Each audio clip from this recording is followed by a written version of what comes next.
Hello! Hi! Welcome to in my kitchen official. Please subscribe, like, share చేసుకోండి. ఈరోజు చిన్న పిల్లలకి చాలా ఇష్టంగా తినే నూడిల్స్ అండి అసలు. ఇది hakka noodles, vegetable hakka noodles చేయబోతున్నాను. దీనికి కావాల్సిన ఐటమ్స్ మొత్తం ఇక్కడ వీడియోలో ఉన్నాయి చూడండి ఒకసారి. హక్కా నూడిల్స్ ప్యాకెట్ కూడా పక్కన ఉంది. మీరు కంపల్సరీ చూడండి. ఇది వెజిటేరియన్ హక్కా నూడిల్స్ అండి. ఇందులో వెజ్ ఉంటుంది, నాన్ వెజ్ ఉంటుంది. ఇది మాత్రం హక్కా నూడిల్స్ మాత్రం ఒక్కసారి టేస్ట్ చూసుకోండి. నార్మల్ నూడిల్స్ కన్నా కూడా ఇది టేస్ట్ కొంచెం చాలా బాగుంటుంది. మీరు కూడా కంపల్సరీ ట్రై చేయండి. ఇప్పుడు నేను స్టవ్ ఆన్ చేసేసుకొని ఒక ప్యాన్ తీసుకొని దాంట్లో ఒక 4-5 గ్లాసెస్ వాటర్ తీసుకొని ఈ హక్కా నూడిల్స్ని రెండింటిని అందులో వేసుకున్నాను. నేనైతే వీడియోలో చూపిద్దామనేసి లాంగ్గా ఉండాలని, లాంగ్గా రావాలి నూడిల్స్ అని అలానే వేసుకున్నాను. మీకు లాస్ట్ వరకు మళ్ళీ కలపడం కొంచెం ఇబ్బంది అవుతుందండి ఫస్ట్ చేసే వాళ్ళకి. అందుకనే అది ఆ హక్కా నూడిల్స్ వేసుకునేటప్పుడు ఏంటంటే కొంచెం మధ్యలోకి చుంచేసుకొని వేసుకోండి. అప్పుడు మీకు కలపడానికి కూడా ఈజీగా ఉంటుంది. నేను వీడియోలో చూపిస్తున్నా కాబట్టి మీకు చూపిద్దామనేసి నేను అంతే లెంతీగా ఉంచాను. నూడిల్స్ పైకి ఇలా వచ్చేటట్టుగా నేను అలానే ఉంచేసానండి. ఇప్పుడు ఇవి కుక్ అయిపోయినాయండి. ఇవి ఒక 60-70% కుక్ అయిపోవాలి. అది ఒకటి ఇలా పట్టుకొని చూసి కుక్ అయినాయో లేదో అప్పుడే తెలిసిపోతుందండి. ఇలా ప్రెస్ చేస్తే అది స్మూత్ వచ్చేస్తుంది. అలా తీసుకున్న తర్వాత ఇప్పుడు ఈ వాటర్ని అన్నీ తీసేసి ఈ వేడిగా ఉన్నదాన్ని ఇంకా కొంచెం కుక్ అవ్వకుండా ఒకటికొకటి అంటుకోకుండా మనం normal temperature, room temperature water ఉంటాయి కదా, అదే వాటర్ తీసుకొని కొంచెం పోసేసి మళ్ళీ ఒకసారి ఇలా జల్లించుకోవాలి. జల్లించేసుకొని పక్కన పెట్టేసుకోవాలి. తర్వాత స్టవ్ ఆన్ చేసేసుకొని ఇదే ప్యాన్ పెట్టేసుకున్నాను. ప్యాన్ పెట్టేసుకుని దాంట్లో 3 టేబుల్ స్పూన్ ఆయిల్ వేసుకున్నానండి. వేసేసుకొని ఈ ప్యాన్కి మనం ఇది చేసే హక్కా నూడిల్స్కి మంట మాత్రం గ్యాస్ స్టవ్ మంట మాత్రం హై ఫ్లేమ్లో పెట్టేసుకొని చేసుకోవాలి. కంపల్సరీ గుర్తుపెట్టుకోండి. ఇప్పుడు నేను ఒక 6-7 వెల్లుల్లి రెబ్బలు వేసి కొంచెం ఫ్రై చేసేసాను. ఫ్రై చేయగానే ఒక 7 పచ్చిమిర్చి తీసుకున్నాను. దీనికి కారం యూజ్ చేయొద్దండి. మీకు ఒకవేళ కారం ఎక్కువ తినాలనుకుంటే ఇంకొక 2 పచ్చిమిర్చి తీసుకోండి సరిపోతుంది. తర్వాత నేను ఒక ఆనియన్ ముక్కలు తీసుకున్నాను. ఒక పెద్ద గడ్డ ఆనియన్ తీసుకొని పొడుగ్గా కట్ చేసేసుకున్నాను. నూడిల్స్ కాబట్టి అన్ని పొడుగ్గా కట్ చేసుకోవాలండి. తర్వాత వచ్చేసేసి ఆనియన్స్ కూడా కొంచెం వేగిపోగానే నేను క్యారెట్ ముక్కలు కూడా ఒక 2 పెద్ద సైజు క్యారెట్ ముక్కలు పొడుగ్గా చీల్చుకొని కట్ చేసేసానండి. ఇవి తురుము కూడా వేసుకోవచ్చు కానీ అంత టేస్ట్ ఉండదు. ఇలా ఉంటేనే కొంచెం బాగుంటుంది.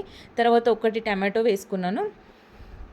తర్వాత వచ్చేసేసి మనకు క్యాబేజీ ఉంటుంది కదా, ఆ క్యాబేజీ ఒక హాఫ్ గడ్డ అంటే 150 గ్రామ్స్ క్యాబేజీ పొడుగ్గా చీల్చుకొని అందులో వేసాను. ఇప్పుడు చూస్తే బౌల్ నిండా అనిపిస్తుంది. కాకపోతే కానీ జస్ట్ ఇవి ఒక 2 మినిట్స్ 4 మినిట్స్కి మొత్తం అది మంట హీట్ అనేది పైకి వచ్చేసేసి అవన్నీ లోపలికి వెళ్ళిపోతుందండి. కుక్ అయిపోతుంది యాక్చువల్లీ. ఫుల్గా కుక్ అవ్వదు. కాకపోతే కానీ ఒక 50% అట్లా కుక్ చేసుకోవాలి కంపల్సరీ. ఇప్పుడు అలా చేసుకున్న తర్వాత చూశారు కదా, వీడియోలో చూశారు కదా, ఆ క్యాబేజీ క్యారెట్ మొత్తం దగ్గరకు వచ్చేసిందండి.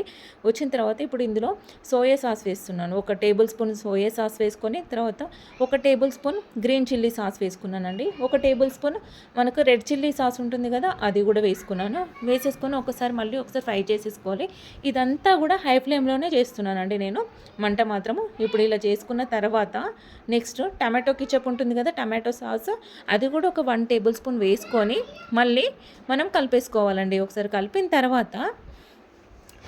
తర్వాత ఇది మళ్ళీ నెక్స్ట్ మనం ఇందాక పక్కన పెట్టేసుకున్న నూడిల్స్ ఉన్నాయి కదా, ఆ నూడిల్స్ని తీసుకొని ఇందులో వేసేసుకొని ఒకసారి మొత్తం కింద పైన మొత్తం టోటల్గా రౌండ్గా కలిపేసేసుకోవాలి. మొత్తం పైకంటూ 2 గరిటెలు తీసుకొని కలిపేసుకోండి.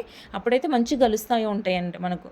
ఇప్పుడు నేను ఒక హాఫ్ టేబుల్ స్పూన్ సాల్ట్, మళ్ళీ నెక్స్ట్ నూడిల్స్ మసాలా వేసుకున్నానండి. ఈ నూడిల్స్ మసాలా మన కిరాణం షాప్లో కానీ, బయట డిమార్ట్లో కానీ, లేకపోతే వేరే సూపర్ మార్కెట్లో కానీ ఎక్కడైనా అవైలబుల్గా దొరుకుతాయండి. మీకు అందులోనే మీకు సోయా సాసెస్ కూడా వస్తాయి. మీరు బయట తెచ్చుకోవాల్సిన అవసరం లేదు. కాకపోతే నాకు ఇంట్లో ఉంటే అప్పుడిప్పుడు చేస్తూ ఉంటాను కాబట్టి నేను నాకు ఇంట్లో ఉందనేసి అది వేసుకున్నాను. మీకు ఇందులో అజినోమోటో అన్నీ కూడా అందులోనే ఉంటుంది. ఆ పౌడర్ని ఒకటి వేసేసుకొని కొంచెం ధనియా పౌడర్ వేసుకొని మీకు కారం ఎక్కువ తినాలి అనిపిస్తే మీరు పెప్పర్ పౌడర్ ఉంటుంది కదా, మిరియాల పౌడర్ కూడా వేసేసుకొని నేను కూడా మిరియాల పౌడర్ వేసానండి. వేసిన తర్వాత ఇప్పుడు స్ప్రింగ్ ఆనియన్స్ ఉంటాయి కదా, అదే అండి ఉల్లిగడ్డ పొరకలు అంటారు కదా, ఆ ఉల్లిగడ్డ పొరకల్ని కూడా చిన్నగా కట్ చేసేసుకొని ఇవి ఆయిల్లో వేయకుండా పైనుండి వేసాను. దానివల్ల ఈ వేడికి ఏంటంటే అవి కూడా కొంచెం మగ్గిపోయి టేస్టీగా ఉంటాయి. కంపల్సరీ పైనుండే వేసుకోండి. కలర్ఫుల్గా ఉంటాయి, పిల్లలకి చూడడానికి మంచి టేస్టీగా కూడా ఉంటాయి ఇవి. ఇలా మొత్తం టోటల్గా కలిపేసేసుకోవాలండి.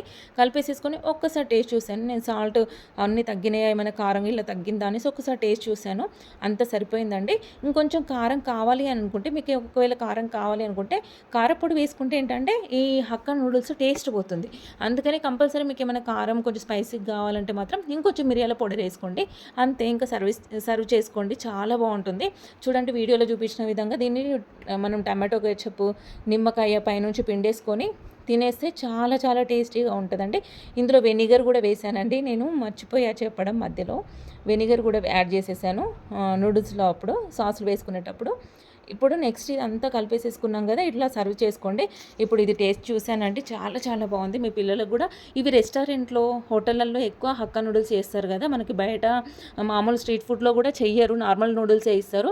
అందుకని మనం కూడా తెచ్చుకొని ఒకసారి మీరు కూడా ఈ హక్కా నూడిల్స్ ఇలా వీడియోలో చూపించిన విధంగా చేసి చూసి ట్రై చేయండి. ఎలా ఉందో కూడా మీరు, కలర్ఫుల్ ఎలా ఉంది కూడా కామెంట్ పెట్టండి. ప్లీజ్ నా ఛానల్ని ఇంకొంచెం మీరు సపోర్ట్ చేయండి.